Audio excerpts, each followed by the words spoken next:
No dia 2 de julho de 1937, na cidade mineira de Guaxupé, nascia Amir Hadar, que hoje em dia está na seleta lista dos diretores de teatro mais importantes do país.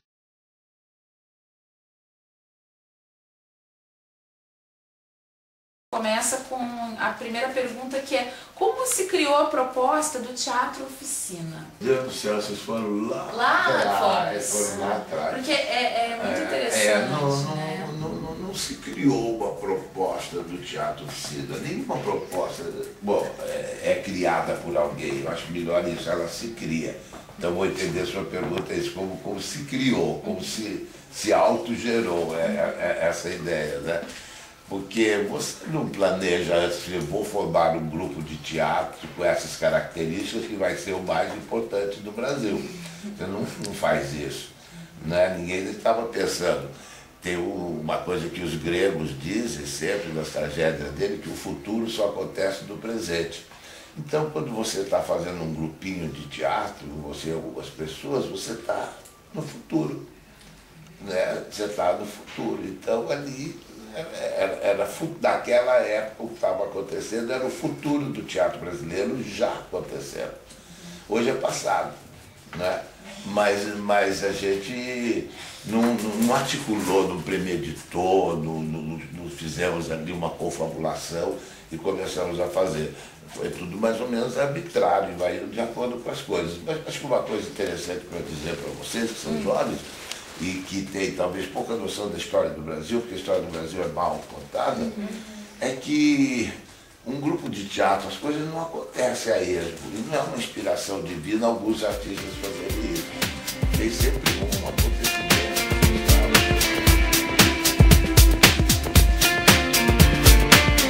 O Teatro de Arena foi pensado como Teatro de Arena.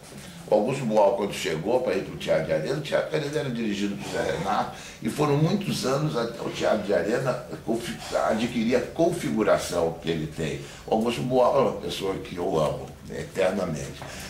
Ele chegou, ele tinha feito uma formação de teatro americano nos Estados Unidos, nunca imaginava que ele ia passar para um modelo brechiniano, tropical, brasileiro, como era o Teatro de Arena, e com as preocupações políticas que o Teatro de Arena tinha.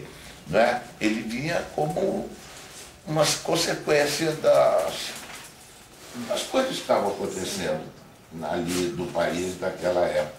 Então, naturalmente, ele se transformou em uma oposição ao TBC. Mas o que é legal falar disso é que havia na cidade de São Paulo um movimento como o do Teatro de Arena e um movimento como o do TBC, do Teatro Brasileiro de Comédia, que era o teatro mais, vamos dizer, sofisticado da época, com o sotaque europeu muito forte mesmo. Os próprios atores tinham sotaque europeu. Era bonito se ter esse sotaque, né? Ficava bem. Até que uma vez perguntaram para Lídia Alice, que era uma atriz dessa época, ela vive até hoje, se ela era italiana. Ela falou, como é que você sabe? Ela falou, pelo seu sotaque. Ela falou, se nota. Então, de tão forte que era, como os baianos ficam imitando o sotaque baiano também. O sotaque baiano é uma imitação, eles forçam a barra. Já estão prontos para falar outra língua, insiste naquela, Deus sabe.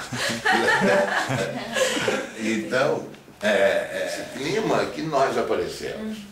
Entende? Eu sou um jovem rapaz, jovem menino, 14 anos, chegando do interior de São Paulo. Entende? E o Zé Celso também, chegando do interior de São Paulo. Nós todos com alguns sonhos da cabeça, mas assim, estudar direito.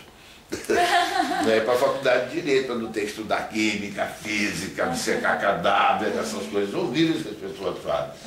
A gente queria alguma coisa, fomos estudar direito. Nos encontramos na faculdade de direito numa cidade que tinha esse clima. Então, naturalmente, tudo favoreceu. Favoreceu. E a gente ia muito mais ao TBC do que ao Teatro de Arena. Então, a efervescência que o TBC trazia, a qualidade dos espetáculos, a Arena era pobre. Era uma arena que hoje é uma coisa importante, a questão do espaço do teatro. Na época era a primeira manifestação fora do palco italiano. Mas então se destituía de cenário, exigia outro tipo de ator, outro tipo de colocação, o ator passa a ter 3 dimensões, porque ele não é frontal, essa coisa toda. Mas a atração mesmo era a qualidade que o TBC trazia. Eram os Zimbinski, era o Adolfo Celli, era o Gianni Ratto, entendeu? Esses diretores italianos que traziam um know-how que nós não tínhamos. Até de iluminação, de cenário, essas coisas todas, que era tudo telão pintado, eles começam a trazer uma cenografia também com 3 dimensões. Então é nesse clima que aparece o teatro do Monteletto para fazer uma peça. Antigamente não, o modelo eram as companhias.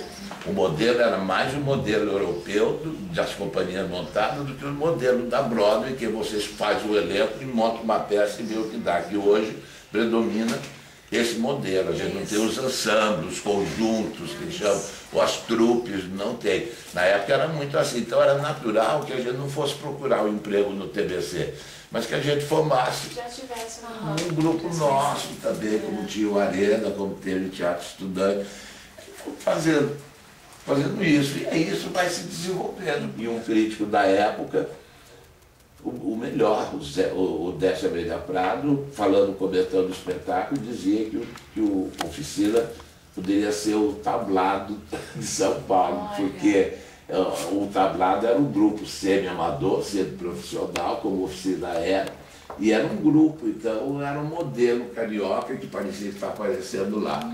Mas nunca chegou nem perto do Tablado, porque rapidamente depois de 2 anos eu me afastei, e o Zé Celso levou o grupo adiante, e Zé Celso e Maria Clara Machado são coisas diferentes. Vamos chegar indas e vindas, você acabou vindo para o Rio de Janeiro, fundando o grupo A Comunidade, no Museu de Arte Moderna, sendo premiado com a direção de A Construção. Conta para nós, então, Amir, como que foi o processo de vir para uma grande capital até ganhar o prêmio Molière? Menina, essa questão de prêmio é uma coisa engraçada, porque era muito bom ganhar o prêmio. Mas hoje, quando você olha para trás, nenhum desses prêmios teve nenhuma importância. Nenhuma importância. Eu odeio os críticos. Eles atrasam a vida da gente. Eles são ignorantes. Entendeu? Não estou falando das boas intenções. De boa intenção, o inferno está cheio. Mas eles são ignorantes. Não pode ser crítico de teatro sem frequentar uma sala de ensaio, sem saber o que está realmente acontecendo. Se ficar de fora, se fica professor de educação sexual virgem. Entende? Fica chato. Eu vi uma mulher gorda, enorme, que era a cara da frustração sexual. Ela era psicóloga, orientadora sexual de um grupo de adolescentes explodindo de tesão.